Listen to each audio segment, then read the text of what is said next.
శ్రీ గురుభ్యో నమః. రా అంటే ఆత్మ, మా అంటే మనస్సు. మనస్సు ఆత్మలో లీనమవడమే రామజపము. ఆత్మలో నిలకడ చెందడమే ఆసనము. జపం చేస్తున్న వారెవరో ప్రశ్నించుకో, నేను అని సమాధానం వస్తుంది.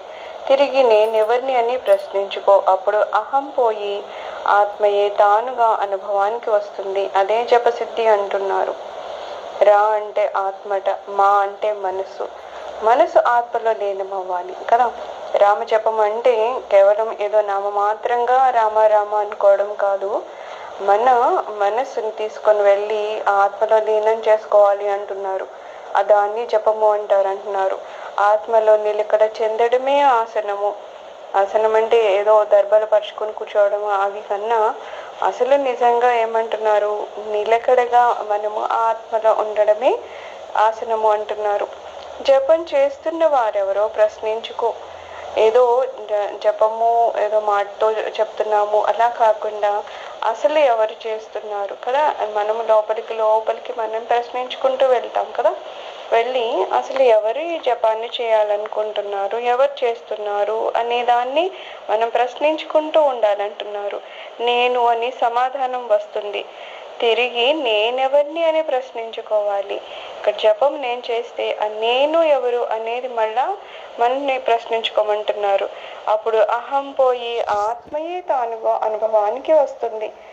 అప్పటి వరకు నేను నేను అని ఏ అనాత్మ పట్టుకొని ఏదో అనుకున్నామో అక్కడి నుంచి మనం లోపలికి వెళ్తూ ఉంటే నేను అనేది అనాత్మ కాదు, ఆత్మ అని తెలియవస్తుంది అనమాట. సో జపము అంటే కేవలం ఏదో నోటితో చెప్పడము, మనము జపమాలను తిప్పడము కాదు. అక్కడ ఏమంటున్నారు, మన మనసుని తీసుకెళ్లి ఆత్మలో లీనం చేయడమే రామజపము అంటున్నారు. అలా నెమ్మదిగా అనాత్మ నుంచి ఆత్మ వైపుకు మళ్ళడము, ఆత్మే నేనని తెలుసుకోవడము, ఆత్మలోనే మనిషిని లీనం చేయడము, ఇదంతా చేసినప్పుడే మనం రామనామ జపం చేస్తున్నట్టు లెక్క వస్తుందట. ఈ రోజుల్లో పవిత్ర స్థలాలకి ఆశ్రమాలకి వెళ్ళటానికి సాధన చేయటానికి తీరిక లేనట్లు కనిపిస్తోంది. కానీ మన బిడ్డ అస్వస్థత ఉంటే ఆసుపత్రి వరండాలో నిద్ర లేకుండా ఎంత సమయాన్ని అయినా సరే నిరీక్షించడానికి సిద్ధంగా ఉంటాం. ఒక్క అడుగు స్థలం కోసము కోర్టు వరండాలో భార్య బిడ్డలన్న విచారం లేక ఎండనక వాన అనక ఎన్ని రోజులైనా సరే నిరీక్షించడానికి సిద్ధంగా ఉంటాం.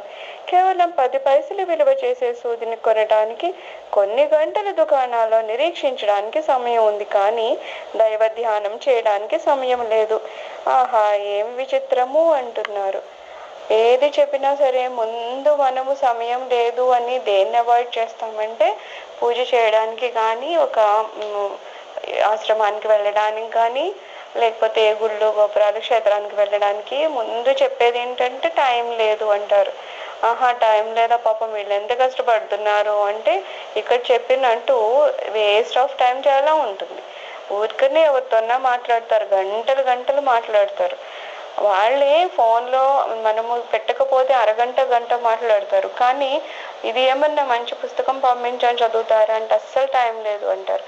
అంటే టైం లేదు అనేది నిజంగా టైం లేదు కాదు, వాళ్ళు దేనికి ప్రాముఖ్యత ఇస్తున్నారో దాన్ని బట్టి అక్కడ వాళ్ళ సమయానికి విలువ ఇవ్వడం లేదనమాట. అయితే వాళ్ళు ఏమనుకుంటారంటే బాహ్య ప్రపంచానికి ఎంత విలువ ఇస్తే అదేదో అంత గొప్ప అనుకుంటారు. కానీ నిజానికి బాహ్య ప్రపంచానికి ఇవ్వడం వల్ల ఎవరికి నష్టం జరుగుతుందంటే వాళ్ళకే నష్టం జరుగుతుంది. అందుకని మనం సమయాన్ని వినియోగించేటప్పుడు చాలా జాగ్రత్తగా వినియోగించాలి. ఏదో బాహ్య ప్రపంచంలో ఎవరో ఫోన్ చేశారో అని మాట్లాడుతున్నామని అలాగ మనం ఫోన్లో మాట్లాడేయడము, లేదు ఊరికనే ఎవరో ముఖ పరిచయం ఉంది మాట్లాడుతున్నారని ఏదో మాట్లాడేయడము, అలా చేయడం వల్ల ఏమవుతుంది, సమయాన్ని మనం వృధా చేసుకోవడం అవుతుంది. జీవితంలో ఒక్కసారి సమయం వెళ్ళిపోయిందా మళ్ళా తిరిగి రాదు కదా. అందుకని ఏమంటున్నారంటే సమయం లేదు అని చెప్పచ్చు, కానీ దేనికి చెప్పాలనేది కూడా మనకు తెలియాలి. దైవ సంబంధమైన వాటికి సమయం లేదని చెప్పకూడదు. దైవ సంబంధమైన వాటికి సమయాన్ని కేటాయిస్తూ దీని వలన నాకు వేరే విషయానికి సమయం లేదని చెప్పగలిగేలాగా ఉండాలి. ఇందాక రామకృష్ణ పరమహంస గారు ఎవరైనా వచ్చి అనవసరమైన మాటలు చెప్తేనంట ఆ స్వామి ఏం చెప్పేవారు, నాకు పని ఉంది అని వెళ్ళిపోయేవారట. అప్పుడు అక్కడ ఏంటి అబద్ధం చెప్తున్నారా స్వామి అంటే అబద్ధం అని అనడం లేదు. ఆయన ఏమంటారంటే అక్కడ కూర్చొని అతను చెప్పే అనవసరమైన మాటలు లేకపోతే ఇంకా వింటే కనుక వేరే వాళ్ళ గురించి ఏదైనా తప్పుగా చెప్తూ ఉంటే ఆ పాపం అంతా మూట కట్టుకునే బదులు ఒక చిన్న అబద్ధం చెప్పి నాకు పని ఉంది అని నేను వెళ్ళిపోతే అక్కడ వచ్చే పాపంతో కంపేర్ చేస్తే ఈ పాపం చాలా చిన్నది అంటున్నారు. సో తప్పించుకోవాలి. బాహ్య ప్రపంచంలో ఎవరైనా అలా మన లాగుతున్నారు, పక్కద్రోవ పట్టిస్తున్నారు అంటే అక్కడ ఏం చెప్తున్నారు, నువ్వు నిన్ను కంట్రోల్ చేసుకోవాలి. అంటే మన సమయం ఏంటనేది మనకి తెలియాలన్నమాట. తప్పితే ఏదైనా పని ఉన్న వాటికి సమయం లేదని చెప్తారు. అది అంటే వాళ్ళకి తెలుసో తెలియకో కానీ ఆ సమయం లేదు అని చెప్పడం వల్ల దేవుడికి వచ్చే నష్టం ఏం లేదు, మనకే నష్టం ఉంది. ఎందుకంటే ఎప్పుడో ఈ సమయాన్ని అంతా దుర్వినియోగం చేసేసుకుంటాం. ఆ తర్వాత ఏ వృద్ధాప్యమో వస్తుంది, రోగాలు వస్తే ప్రాబ్లమ్స్ అన్నీ వస్తూ ఉంటాయి. అప్పుడు దేవుడా అంటే ఇప్పటి వరకు మనం దేవుణ్ణి పట్టుకోలేదు. సో ఎలా పట్టుకోవాలో తెలీదు, ఏం చేయాలో తెలీదు. ఏమీ తెలియనప్పుడు అప్పుడు సడన్ గా ఎక్కడి నుంచి మనకి అన్నీ తెలుస్తాయి కదా, మనసుని కంట్రోల్ చేసుకోవడం కానీ అసలు ఎలా చేయాలి, ఏం చేయాలి, ఆత్మ అంటే ఏంటి, అనాత్మ అంటే ఏంటి, అప్పుడు ఇంక మొదలు పెడితే ఎప్పటికి మన జీవితంలో మన సార్థకత పొందేది. ఇంకనేమంటున్నారంటే ఏదో సమయం లేదు అని చెప్పడము అదేదో గొప్పగా ఫీల్ అవుతారు కానీ అది కరెక్ట్ కాదు. సమయం దేనికి లేదని చెప్పాలనేది మనకి క్లియర్గా ఉండాలన్నమాట. అది బాహ్యపరంగా అయిన వాటికి సంబంధించింది అయితే ఖచ్చితంగా నా దగ్గర సమయం లేదు అని చెప్పాలి. అదే దైవ సంబంధం అయితే ఎలాంటి పరిస్థితుల్లో అయినా సరే ఆ దైవాన్ని మనం వదలకుండా ఉండేటట్లు మనకున్న సమయాన్ని అంతటినీ దానికి వెచ్చించాలని చెప్తున్నారు. సాధన అంటే నీ అహంకారాన్ని, నీ బలహీనతలను అంతరాత్మకు సమర్పించుకోవడం, నీ ఏకైక లక్ష్యమైన నీ హృదయంపై మనసు స్థిరంగా నిలపడము. అంటే మంచి నూనెను ఒక సీసా నుండి మరొక సీసాలో పోసేటప్పుడు ఆ నూనె దారను తెగకుండా ఎలా పోస్తామో అలాగే మనసు కూడా ఏకాగ్రతగా హృదయంలో తెంపు లేకుండా నిలపాలి. ఏ మాత్రం ఆదమర్చినా సరే నూనె నేలపాలు అవుతున్నట్లుగానే హృదయంపై ఏకాగ్రత చెడిపోతుంది. కనుక ఏమరపాటు లేకుండా సాధన సాగించు, ఏకాగ్రతతోనే ఆత్మదర్శనం పొందగలుగుతావంటున్నారు. సాధన అంటే అహంకారాన్ని, బలహీనతలను అంతరాత్మకు సమర్పించుకోవడం అంటారు. ఏంటి, మనకున్న అహంకారము అన్నిటికి ముందు అహంకారం అడ్డొస్తూ ఉంటుంది. నేను, నాది, నా వాళ్ళు, నా సంబంధికులు, లేకపోతే వీళ్ళకి ఏదో చేయాలి, నా శరీరం కోసం ఏదో చేయాలి, జ్ఞానేంద్రియాన్ని తృప్తిపరచాలి, ఇవన్నీ కలిపి ఒక అహంకారం. ఫస్ట్ ఏమంటున్నారు, నువ్వు సాధనలో ఉన్నావు అంటే మొదటిగా మనం వదలాల్సింది అహంకారము. నేను, నాది అనే ఏ భావం ఉందో దాని నుంచి ముందు మనం బయటికి రావాలి. అలాగే మనకున్న బలహీనతలు ఈ జన్మలో అయి ఉండొచ్చు, లేదు జన్మ జన్మల నుంచి వాసన రూపంలో అయి ఉండొచ్చు. కొన్ని బలహీనతలు ఎలా ఉన్నాయంటే మనము అది తప్పని తెలిసిన మనం కావాలని దాని నుంచి బయటికి రావాలనుకున్న రాలేనంత బలంగా ఉండే బలహీనతలు మనకుంటూ ఉంటాయి. సో వీటన్నిటిని ఏమంటున్నారు, అహంకారాన్ని, బలహీనతల్ని అంతరాత్మకు సమర్పించుకోవాలంటున్నారు. నీ ఏకైక లక్ష్యమైన నీ హృదయంపై మనసు స్థిరంగా నిలపడము. ఎలా ఉంటుంది మన ఏకైక లక్ష్యము? ఎందుకంటే జనాలు ఏమనుకుంటారంటే మామూలుగా ఈ బాహ్య ప్రపంచంలో దేన్నో సాధించడం, లేకపోతే లోకంలో ఏదో వేరు ప్రతిష్టలు సంపాదించడం, లేకపోతే కోట్ల ఆస్తి గడించడము ఇది లక్ష్యం అనుకుంటారు. ఇది సాధిస్తే దీన్ని సాధించడం కోసమే మొత్తం జీవితం అంతా పెట్టుకోవాలని అనుకుంటారు. కానీ నిజంగా ఆత్మజ్ఞానం సంపాదించిన వారు ఎవరైతే గురు పాదాలను పట్టుకుంటారో వాళ్ళకి అర్థమవుతుంది, బాహ్య ప్రపంచంలో నువ్వు ఏ అధికారాన్ని సంపాదించినా లేకపోతే ఎన్ని కోట్ల ఆస్తిని సంపాదించినా అది కాదు నీ సరి అయిన లక్ష్యము, అది కాదు శాశ్వతంగా నీతో నిలిచేది, అది కాదు ఆత్మతో పాటు నీతో పాటు అది వెళ్ళేది. సో ఏమనుకుంటారు జ్ఞాని, ఇలాంటి వాటి గురించి అనవసరంగా సమయాన్ని వేస్ట్ చేయకుండా తనలో ఏకైక లక్ష్యమైన హృదయంపై మనసు స్థిరంగా నిలపడానికి ప్రయత్నం చేస్తూ ఉండాలి. ఎప్పుడు మనం అంతర్ముఖం అవడానికి ప్రయత్నం చేస్తూ ఉండాలి. మనలో ఉన్న ఆ భగవంతుని చూడడానికి మన ప్రయత్నాలు కొనసాగుతూ ఉండాలి కదా. అది ఎలా ఉండాలట, ఒక నూనె సీసా ఉందనుకుందాం, ఒక నూనెని ఇంకొక ఖాళీ సీసాలోకి వేస్తున్నప్పుడు అది ఎక్కడ మళ్ళా గ్యాప్ వస్తే మళ్ళీ అటు ఇటు చెదిరిపోయి నూనె కింద కారిపోతుంది కదా. అందుకని ఒక్కసారి అలా దార పెడితే అది మొత్తం అయ్యే వరకు దారిని అలాగే పోస్తూ ఉంటాం. ఆ మధ్యలో ఎక్కడ గ్యాప్ రాకుండా చూస్తూ ఉంటాము. అలాగే ఏమంటున్నారు, మనము కూడా ఆ స్వామి వారిని ఎప్పుడు ఆ ఆత్మ మీద మన ఏకాగ్రత ఎలా ఉండాలట, ఆ తైలధార లాగానే ఉండాలట. ఏ మాత్రం అటు ఇటు చెదిరినా సరే బాహ్య ప్రపంచాలు అందులోకి వచ్చేస్తాయి. లేదు బాహ్య వ్యక్తిలో ఇంటర్ఫీరెన్స్ ఉంటుంది, వాళ్ళేదో మాట్లాడడం, వాళ్ళేదో చలింప చేయడం, అవన్నీ చేస్తూ ఉంటారు. కాబట్టి బాహ్య మనుషుల నుంచి ఎట్లా మనం తప్పించుకోవాలి, అది మనమే చూసుకోవాలి. ఎలాగా మన హృదయంలో మనసు ఏకాగ్రత ఉండాలి, అది మనమే చూసుకోవాలి. కాబట్టి ఏమంటున్నారు, ఒక తైలధారలాగా నీ ఏకాగ్రతను ఉంచుకో అంటున్నారు. గురు అనుగ్రహాన్ని కోరు వారు తీవ్రమైన సాధన చెయ్యాలి. ఉన్నతమైన అనుగ్రహము పరమ మౌనమే. విషయవాసనలు నేను చూస్తున్నాను అనే భావం పోయే వరకు సాధన చేయాలి. గురు అనుగ్రహం కావాలి అనుకునే వాళ్ళు సాధన చాలా గట్టిగా చేయాలంటున్నారు. సాధన అంటే ఏదో కాసింతసేపు కూర్చున్నాము లేసాము అని కాదు. అలాగే ఏదో బాహ్యపరంగా ఎంతసేపు పూజ కనిపిస్తున్నట్టు చేశాను, మనసు మాత్రం పలు విధాలుగా పోతుంది. లేదు, మనసుని తప్పుగా కూడా ఏమైనా తప్పు ద్వారా పట్టేటట్టు కూడా ఉంటుంది అంటే ఖచ్చితంగా అక్కడ గురువు అనుగ్రహం దొరకదనమాట. గురువులు మన ఎదురుగుండా లేరు అంటే గురువులు మన ఎదురుగుండా ఉండాల్సిన అవసరమే లేదు. వాళ్ళు ఏమీ దేహంతో మన ఎదురుగుండా ఉండరు. వాళ్ళు అదృశ్యంగా మనలోనే ఉంటారు, మన చుట్టూ ఉంటారు, విశ్వంత వ్యాప్తి చెంది ఉంటారు. భగవంతుడే గురు రూపంలో మనతో ఉంటారు. కాబట్టి మనము కనుక గురువు గారి అనుగ్రహం పొందాలనుకున్నామా, ఒక సాధన చేయాలి అంటే, లేకపోతే ఆత్మ సాక్షాత్కారం పొందాలంటే ఖచ్చితంగా గురువు గారి అనుగ్రహం ఉంటేనే దాన్ని మనం అనుభవంలోకి తెచ్చుకుంటాం అని చెప్తారు. కాబట్టి కేవలం ఏదో కాసేపు కూర్చున్నాము, కాసేపు ఒక జపము చేసాము, లేదు కాసేంతసేపు పూజలో కూర్చున్నాము, ఆ తర్వాత మాత్రం మనసు శుద్ధంగా లేకుండా దాన్ని ఎటో వదిలేస్తున్నాము అంటే మాత్రం ఖచ్చితంగా గురువు గారి అనుగ్రహం దొరికే ప్రసక్తే లేదు.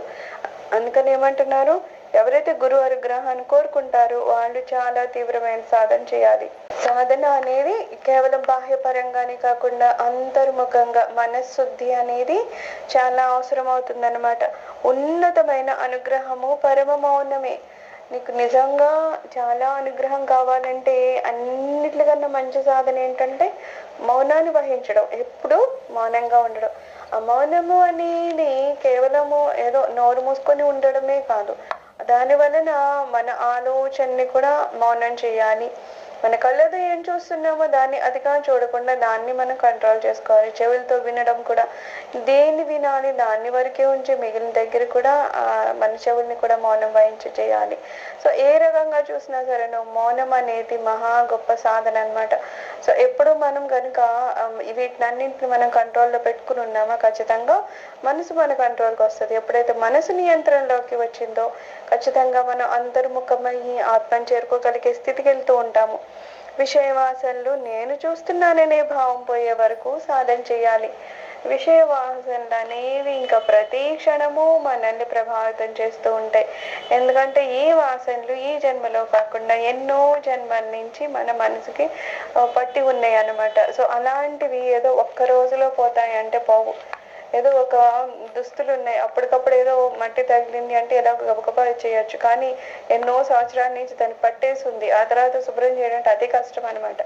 అలా మన మనసుకు కూడా ఏదో ఈ రోజు వచ్చినవి అంటే పోనీ దాన్ని తొలగించవచ్చు, కానీ మనం జన్మ నుంచి తెచ్చుకున్నాము, ఎన్నో జన్మల నుంచి కొన్ని వాసనలు బట్టి పీడిస్తున్నాయి. అలాంటి వాటిని ఒక్కసారిగా వదిలించేసుకుందామంటే అది అతి కష్టం అనమాట. కాబట్టి మనకి తెలియకుండానే మన వాసనలు మనని కష్టపెడుతూ ఉంటాయి.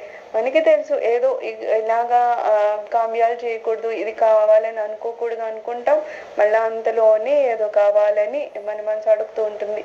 కోపం రాకూడదు అనుకుంటాము, కాసింత పరిస్థితి అటు ఇటు అవగానే కోపం తెచ్చుకుంటాం. సో ఇవన్నీ బలహీనతలే. ఇవన్నీ ఒకసారి మనకు అర్థమవుతుంది, ఒకసారి మనకు అర్థం కాదు. ఒకవేళ అర్థమైనా సరే దాన్ని తొలగించుకోలేనంత బలహీనతలు మనకి ఉంటూ ఉంటాయి. సో ఏమంటున్నారు, ఎప్పటి వరకు నువ్వు విషయ వాసనని వదలలేవో, ఎప్పటి వరకు నువ్వు అహంకారాన్ని వదలలేవో అప్పటి వరకు నీ సాధన సరిగ్గా జాగదు. ఆఖరికి ఏమంటున్నారు, నేను చేస్తున్నాననే భావం కూడా పోవాలి. కాసింత సాధన ఎక్కువయ్యేసరికి నేను కదా చాలా చేస్తున్నాననే అహంభావం కూడా వచ్చేస్తుంది. మిగిలిన వాళ్ళతో చూస్తే వాళ్ళకి పాపం ఏదో ఒక పూట పూజ చేస్తారు, వాళ్ళకి పూజ సరిగ్గా తెలియదు, నాకు కదా పూజ అంటే తెలుసు అని అదొక అహంకారం. పూజ చేయడం వల్ల వినమ్రత రావాలి, కానీ అవే ఉంటున్నాం. కొన్ని కొన్ని అన్నీ మనకి తెలిసేటట్లుగా ఉండవు, కొన్ని కొన్ని మనకి తెలియకుండానే మనలో వచ్చేస్తూ ఉంటాయన్నమాట. బలహీనతలు అని, అహంకారం అని, ఇవన్నీ మనలో వ్యాప్తి చెందుతూ ఉంటాయి. సో ఏమంటున్నారు, నేను చేస్తున్నాను అనే భావము అక్కడి నుంచి మనకి తొలగిపోయే వరకు నిజంగా అంతంత మాత్రమైన జ్ఞానం ఉన్నవాడు అలా ఫీల్ అవుతాడు. కానీ నిజంగా పూర్తి జ్ఞానం ఉన్నవాళ్ళు ఎంత చేసినా సరే దైవకృప వల్లనే జరుగుతుంది తప్పితే నేను మాత్రం నిమిత్త మాత్రమే అనుకుంటారనమాట. సో ఆ డిఫరెన్స్ మనకు అర్థమయ్యే వరకు మన సాధన ముందుకు సాగుతూ ఉండాలంటున్నారు. నిత్య సంకేతులు దేన్ని సాధించలేరు అంటున్నారు. కొంతమంది ఒక పని చేయమంటే ముందు స్టార్ట్ అయ్యేది ఏంటంటే, ఇది నేను చేయలేనేమో, నాకు ఆ టైంకి కుదరదేమో, అది చేసినా సరే నేనేమి సాధించలేనేమో అంటే ఏదో ఒకటి ఇంకా ఎక్కువ నెగిటివ్ థాట్ అంటారు కదా, అట్లా అనమాట. ప్రతిదాన్ని తప్పుగా వాళ్ళు ఆలోచించడం మొదలు పెడుతూ ఉంటారు. అలాగ మనము శంకిస్తూ ఉంటే జీవితం అంతా నేనేం చేయలేనో, చేసినా ఏమొస్తుందని ఇట్లా అనుకున్నంతసేపు నువ్వు జీవితంలో ఏం సాధించలేవు అంటున్నారు. ఏదైనా సరే చేస్తాను, చేయగలను అనే ముందు పాజిటివ్ థింకింగ్ ఉండడం అనేది చాలా ఇంపార్టెంట్. ఏదైనా నేను చేయగలను, చేస్తాను, చేయలేని పరిస్థితి ఉన్నా సరే ఏదో రకంగా నేను దాన్ని చేయడానికి ప్రయత్నం చేస్తాను అని చెప్పేసి మనము ఆ నిత్య సంకేతుల లిస్ట్లో లేకుండా మనం చూసుకోవాలన్నమాట. మనకి శంక కనుక మొదలైంది అంటే మనము చెప్తున్నాం కదా, ఒక కార్యాన్ని చేయాలి అనుకుంటే మన సంకల్ప బలం అని చెప్పుకుంటున్నాం. ఆ సంకల్పమే సరిగ్గా ఉండదు. ఇది చేస్తావా అనగానే ఫస్ట్ మేము చేయమేమో అంటారు. కొంతమందికి ఎంత సహజ సిద్ధంగా ఆ మాట వచ్చేస్తుందంటే, ఏదన్నా చెయ్యి అనగానే ఫస్ట్ వచ్చేది ఏంటంటే నాకు అప్పుడు కుదరదేమో. ఇప్పుడు అలా ఏమీ లేదు, అక్కడ కుదరదు అనడానికి ఇప్పుడైతే ఏ పరిస్థితి అట్లా ఏం లేదు, కానీ కుదరదేమో అనే ఒక ఇది మాత్రం స్టార్ట్ అయింది. అంటే ఏంటి, మన సంకల్పంలోనే ఆ దోషం ఉందన్నమాట. అసలు ఆ టైంకి చేయకూడదు అనే అలాంటి ఒక ఇది ఉంది. అలాంటప్పుడు వాళ్ళ అందులోకి రాలేకపోతూ ఉంటారు. ఏదన్నా సాధన చేయమంటే ఫస్ట్ వచ్చే డౌట్ ఏంటంటే, ఏమో ఆ టైంకి ఎవరన్నా వస్తారేమో, ఏదన్నా పని పడుతుందేమో, ఏమో అనుకునే వాళ్ళకి సాధన కుదరదని చెప్తున్నారు. మంచివాడవుటకు వెళ్ళి చెడ్డవాడవు కాకము సంకుచమైన హృదయము నవజీవితానికి తీరని శాపము. ఎప్పుడైతే ఏమంటున్నారంటే, నీ హృదయం కనుక సంకుచితం అయిపోయిందా, అది చాలా నేరో మైండ్ అనమాట. తక్కువగా ఆలోచించడం, దాన్ని కొంచెం ఎక్కువ చేసి ఆలోచించకపోవడం. అంటే ఇది పర్వాలేదు, ఇదేదో కష్టం వస్తుందేమో అని కుచించకపోవడం కన్నా, అది వచ్చినా పర్వాలేదు, ఏదో రకంగా నేను దాటగలను అనుకుని మనం ధైర్యంగా ముందుకు వెళ్ళడం ఒకటి. ఎప్పుడూ సంకుచిత భావాలు అలాగే ఏంటేంటో అనుకోవడం, మనలోనే మనము తక్కువ చేసుకొని నేను చేయలేను అనే భయంతో అలాగా ఉండడం, దానివల్ల ఖచ్చితంగా మనం ముందుకు వెళ్ళలేమట. ఇదేమంటున్నారు, మన నవ జీవితానికి తీరని శాపము అంటున్నారు. ఎప్పటి వరకు మనం ధైర్యం చేయమో, ఎప్పటి వరకు మన సంకల్ప బలం మనకి సరిగ్గా ఉండదో, అప్పటి వరకు మనం దేన్ని సాధించలేము. అందుకని సాధించేదానికి ఈ సంకుచితము, ఈ సంకలు ఇవన్నీ ఏమవుతాయి, శాపంలాగా తయారైపోతూ ఉంటాయి. నీ ఏ దోషాల పట్ల అప్రమత్తంగా ఉండు, ఇవే నీలో పంచి ఉన్న శత్రువులు. నిజానికి శత్రువులు ఎప్పుడు బయట లేరు అంటున్నారు. బయట ఉన్న శత్రువుల కన్నా మనలో ఉన్న శత్రువులు ఇంకా ఎక్కువ మనకి అపకారం చేస్తూ ఉంటారు అనమాట. ఎందుకంటే బాహ్యపరంగా ఉన్న శత్రువులు మనకి కనిపిస్తారు, లేదు వాళ్ళ నుంచి ఎలా మనం దూరం పడాలో అది మనకి ఒక ఐడియా అన్న ఉంటుంది. కానీ మనలో ఉన్న శత్రువులు ఉన్నాయి, కనీసం ఇవి మన శత్రువులని తెలుసుకునే స్థితిలో కూడా ఒక్కొక్కసారి మనం ఉండవన్నమాట. ఏదో ఇది సంకల్ప బలం లేదు అంటే అది ఏమన్నా పెద్ద కష్టమా, లేకపోతే అదేదో పెద్ద నెగిటివ్ పాయింట్ అని మనకు అనిపిస్తుంది. కానీ సంకల్ప బలం లేకపోవడమే అతి పెద్ద శత్రువు అనమాట. సో ఏమంటున్నారు, ఇలాంటివి ఉన్నాయంటే ఇవన్నీ నీ శత్రువులు, కానీ మనం తెలుసుకోలేకపోతూ ఉంటాం. అందుకని ఏ క్షణమైనా ఇవి నీపై దాడి చేయవచ్చును. మనసు హృదయంలో నిలిపి బహిర్ముఖం కాకుండా అప్రమత్తంగా ఉండు. అయితే ఈ శత్రువులు ఏవైతే ఉంటాయో ఇవి మన మీద దాడి చేస్తూనే ఉంటాయి. ఎందుకంటే ఏదన్నా చేద్దాం అనుకుంటామో అవి చెప్తాయి, అవి నువ్వు చేయొద్దు, అది ఏదో చేస్తే ఏదో చెడు పని చేసేటప్పుడు కూడా జనాలు ఎవరు ఏమనరు, కానీ కాసింత మంచి పని చేస్తావు అంటే 100 మంది వచ్చి సలహా ఏమిస్తారంటే అది చెయ్యొద్దు, అమ్మో ఆ పూజ చేస్తే ఏమన్నా దానివల్ల ఏదైనా నష్టం కలుగుతుందేమో, నువ్వు పూజ మొదలెట్టావు కదా అందుకే ఈ కష్టం వచ్చిందేమో అంటే వాళ్ళు సంకుచిత భావాలు ఉంటే మన మీద కూడా తీసుకొచ్చి రుద్దుతూ ఉంటారనమాట. అవి వినేసి అవునా అని చెప్పి పూజలు మానేస్తారు, దీపం పెట్టడం మానేస్తారు. ఇలాంటి వాళ్ళు చాలా మందిని చూస్తున్నాం. అదొక విచిత్రమైన విషయం అనమాట. ఎందుకంటే నువ్వు దీపం పెట్టినప్పుడు ఇల్లు బాగుంది, అది పక్కన పెట్టి దీపం పెడుతూ ఏదో ఒక నష్టం జరిగింది కాబట్టి పెట్టడం మానేస్తామనడము ఎంతవరకు సరి అయిన పద్ధతి అనేది వాళ్ళకి అర్థం కాలేని విషయం అనమాట. సో ఏమంటున్నారు, ఇలాంటి సంకుచిత భావాలు ఉన్నాయా, అవి ఏదో రకంగా నిన్ను ఇంకా ఇంకా ఇంకా క్రిందకి తొక్కేస్తాయి అనమాట. అవి ఎందుకంటే శత్రువులు, బాహ్యంగా అయితే పర్వాలేదు, మనలో ఉన్న శత్రువులు కాబట్టి. సో ఏమంటున్నారు, మనసు హృదయంలో నిలిపి బహిర్ముఖం కాకుండా అప్రమత్తంగా ఉండు అంటున్నారు. నీ హృదయాన్ని ఎప్పుడు బహిర్ముఖం కాకుండా చూసుకోవాలన్నమాట. ఎందుకంటే బాహ్య ప్రపంచంలో తిరగడం అది చాలా ఈజీ, వెళ్ళిపోతుంది, కానీ మనం లోపలికి లాగడమే కష్టం అవుతుంది. కానీ నిజంగా మనము కనుక మనసుకి అంతర్ముఖం అవడం నేర్పించామా, ఆ అంతర్ముఖంలో ఉన్న ఆనందాన్ని అది కనుక ఒకసారి రుచి చూసింది, ఆ తర్వాత మళ్ళీ అది బయటకు వెళ్దు. కాబట్టి ముందు మనం దాన్ని పూర్తిగా అనుభవపూర్వకంగా అది అంతర్ముఖం అవడానికి, ఆ అంతర్ముఖంలో ఉన్న ఆనందాన్ని అది అనుభవపూర్వకంగా తెలుసుకోవడానికి మనం ప్రయత్నపూర్వకంగా దాన్ని లోపలికి మండించాల్సి ఉంటుందన్నమాట. తర్వాత ఏమంటున్నారు, రేపటి ఈ పనిని ఈ రోజు పనిని ఇప్పుడే చెయ్యి, అవకాశం కోసం వేచి ఉండద్దు, ఈ క్షణమే మంచి అవకాశము అంటున్నారు. ఏ పని చెప్పినా రేపు చేస్తాం ఎల్లుండి చేస్తామని అదొక వ్యసనం లాంటిది అలాగ చెప్పడం అనేది. ఎప్పుడు తర్వాత చేస్తాంలే అంటారు, అంతేగాని ఈ క్షణం చేస్తామని అన్నారు. కానీ స్వామి ఏమంటారు, నువ్వు ఏం చేయాలనుకున్నా మళ్ళీ ఏదో మంచి రోజు మంచి ముహూర్తం అని అనుకోవాల్సిన అవసరం లేదు. ఎప్పుడు సత్కార్యానికి ఏ క్షణము నువ్వు తలంపు వచ్చిందో అదే మంచి ముహూర్తం అంటారనమాట. సో నువ్వు అనుకున్నావా అది చేసేసాయి. పని అనేది కానీ ఇవి సంకల్పాలు కానీ లేకపోతే మన ఈ జపాలు కానీ ఏవైనా సరే నువ్వు మంచి ఏదో చేయాలనుకుంటున్నావు, ఖచ్చితంగా ఈ క్షణమే నువ్వు చెయ్యి, రేపు ఎల్లుండా అని అనుకోకు. ఎందుకంటే ఏ క్షణంలో ఏమవుతుందో అని అంటారు కదా, కబీర్ దాస్ జీ అంటారు. అలానే ఏ క్షణం గురించి నువ్వు వేసి అనవసరంగా ఈ క్షణాన్ని నువ్వు వేస్ట్ చేసుకోవద్దు అంటున్నారు. అర్థానికి మురికి లేకపోతే ప్రతిరూపం స్పష్టంగా కనపడుతుంది. నీలో ఏ సంకల్ప వికల్పాలు లేకపోతే ఆత్మస్వరూపం స్పష్టంగా గోచరిస్తుంది. చంచల వాసనలనే చెత్తను తొలగించుకో, ఆపై ఆత్మస్వరూపాన్ని ఎల్లవేళలా చూడగలుగుతావు అంటున్నారనమాట. అర్థానికి మురికి లేకపోతేనే కదా, అర్థమంతా ఏదో డస్ట్ పట్టు ఉంటే మన మొహం సరిగ్గా కనిపించదు. ఎప్పుడైతే దాన్ని శుభ్రంగా చేసి ఉంచుతామో, దాని మీద మురికి అనేది ఏది లేకుండా ఉంటుందో అప్పుడు మన ప్రతిరూపాన్ని చూడగలుగుతూ ఉంటాం. అలాగే ఏమంటున్నారు, మన లోపల కూడా ఆత్మ అనే అది స్వరూపం ఉంది. మరి మనకెందుకు కనిపించడం లేదంటే మనం కూడా చంచలమైన వాసనలు అనే చెత్తని ఏదో దాని మీద పేర్చి ఉన్నామంట. దుమ్ము పట్టినట్టు మన వాసనలు, మన సంకల్ప వికల్పాలు ఇవన్నీ ఉన్నాయంట. ఈ ఆలోచనలు ఎక్కువ ఉండి మనం అంతర్ముఖంగా ఉన్న ఆత్మను చూడలేకపోతున్నామంట.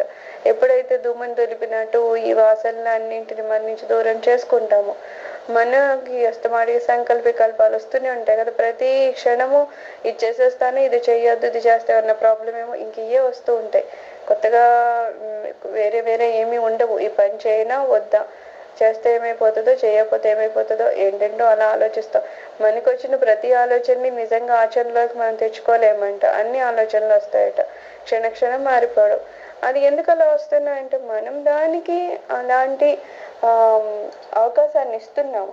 అప్పుడు ఏమంటారు, నువ్వు కనుక అవకాశం ఇవ్వడం మానేసావా, నెమ్మదిగా నీ ఆలోచనని బాహ్య ప్రపంచంలోకి వెళ్ళకుండా, లేకపోతే వెళుతున్నా సరే వాటికి నువ్వు ప్రిఫరెన్స్ ఇవ్వడం మానేసావా, ఎప్పుడైతే నీ ఆలోచనకి ప్రాముఖ్యత తగ్గించేసావో అవి నెమ్మదిగా ఆలోచనలు కూడా తగ్గుతాయట. ఆఖరికి నేను ఎంత చెప్పినా అదేం వినడం లేదని చెప్పి ఆలోచనలు రావడమే మానేస్తాయి అన్నమాట. అలాంటి స్థితికి వెళ్ళమంటున్నారు. ఆలోచనలు అయితే వస్తాయి, దాన్ని ప్రాముఖ్యత ఇవ్వడం తగ్గించుకోమంటున్నారు. నెమ్మదిగా తగ్గించుకుంటే చాలా తక్కువ ఉంటాయి, ఆఖరికి అవి కూడా లేని స్థితి ఉంటుంది. ఆ చాలా తక్కువ ఉంటాయి అనే దగ్గరికి ఏమవుతుంది, అది ఏదో జపమో మంత్రమో ఇంకోటి చేయడమో అది తక్కువ అనమాట. ఎందుకంటే ఆలోచన అనేది ఖచ్చితంగా మనిషి అన్నాక మనసు అన్నాక ఆలోచనలు ఇవన్నీ సహజంగా ఉంటూనే ఉంటాయి. మరి ఎలా తగ్గించుకోవాలంటే తక్కువలో తక్కువ మనము బాహ్య ప్రపంచం గురించి అసలు ఆలోచించకుండా ఎప్పుడు మంత్ర సాధన చేసుకుంటూ ఉంటే కనీసం దాని కాన్సన్ట్రేషన్ ఏకాగ్రత దేని మీదకి వెళ్తుంది, ఆ మంత్రం మీదకి వెళ్తుంది, ఆ మంత్రంలో ఉన్న అక్షరాల మీదకి వెళ్తుంది. అలా చేస్తూ చేస్తూ చేస్తూ చేస్తూ ఎప్పుడైతే అంతర్ముఖం అవుతామో ఆ ఆలోచన మంత్రం కూడా మనకి తెలియకుండానే అది కూడా రాని స్థితికి వెళ్తుంది అనమాట. సో ఏమంటున్నారు, కనీసంలో కనీసం మనము మంత్రాన్ని పట్టుకొని లేకపోతే ఓంకారాన్ని పట్టుకొని మనం కూర్చుంటే కనీసం ఆ బాహ్య ప్రపంచం వైపు అయితే ఈ ఆలోచన వెళ్ళకుండా ఉంటుంది. అలాగ మనం కంట్రోల్ చేసుకుంటాం. అది మనం మంత్రం జరపగా జరపగా జరపగా మనకి కూడా తెలియని స్థితిలోకి వెళ్ళిపోయి అప్పుడు ఆ మంత్రం కూడా అక్కడ ఆగిపోతుంది. ఇంకా దాన్ని మనం ఆపాలని లేదు.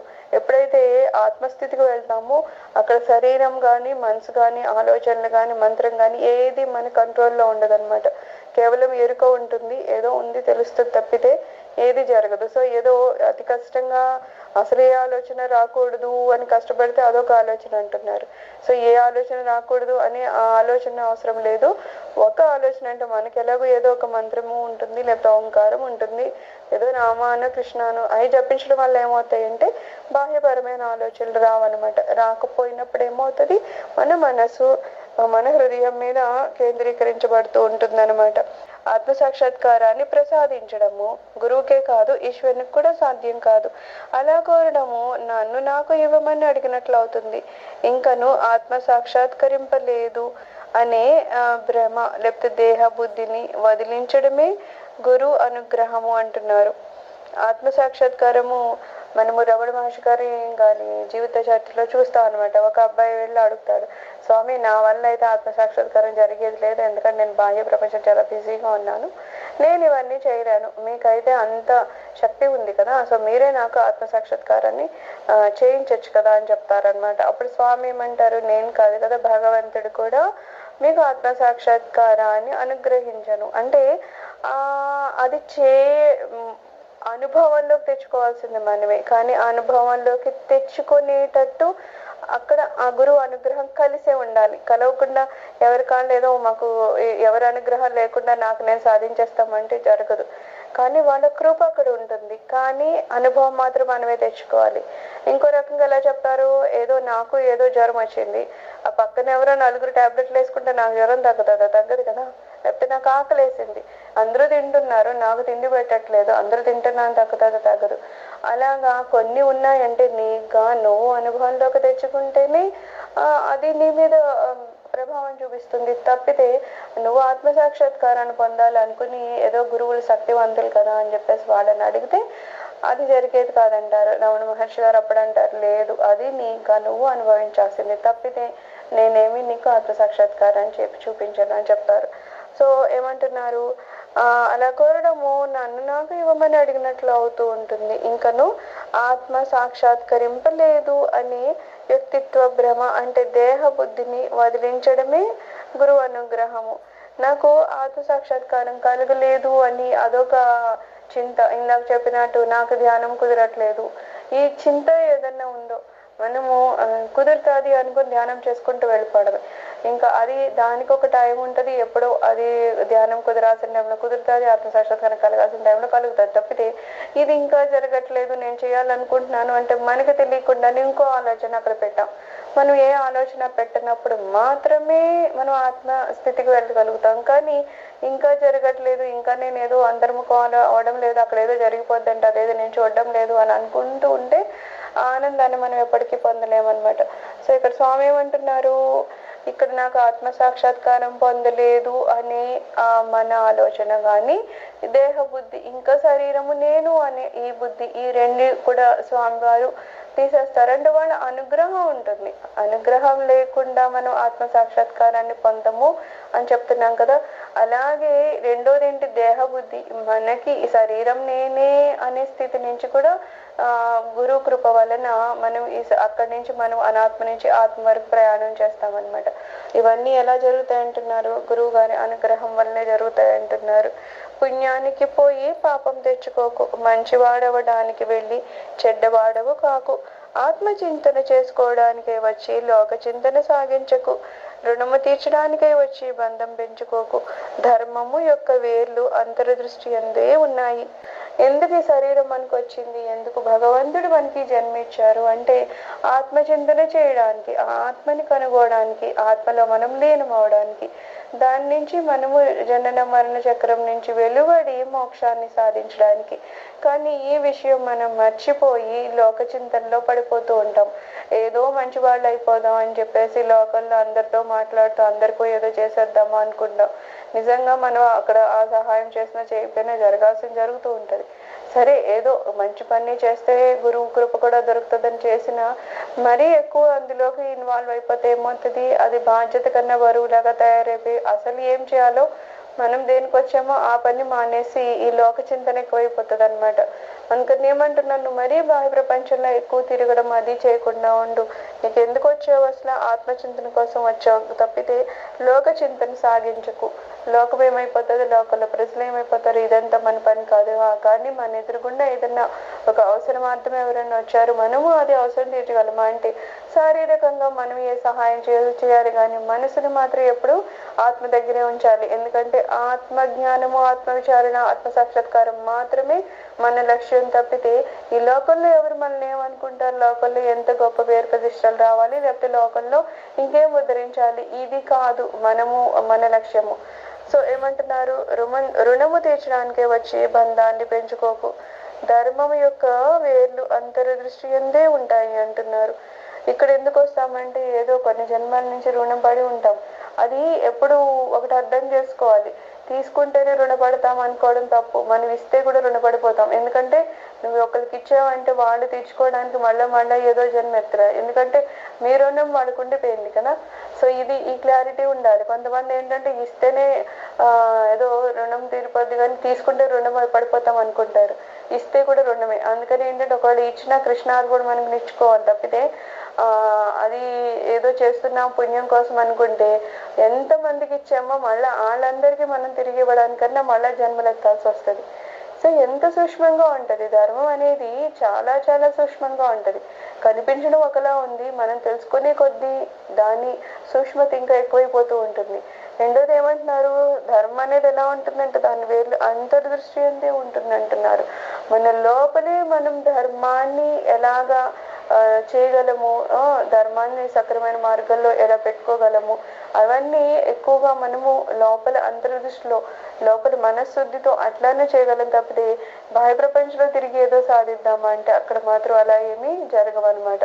అందుకని ఏమంటున్నారు? నువ్వేదో బాహ్య ప్రపంచంలో మంచివాడు కావాలని ఆరాటంలో నువ్వు నీ అసలైన లక్ష్యాన్ని మర్చిపోకు అని చెప్తున్నారు. సర్వం శ్రీ గురు చరణారవింద అర్పణమస్తు.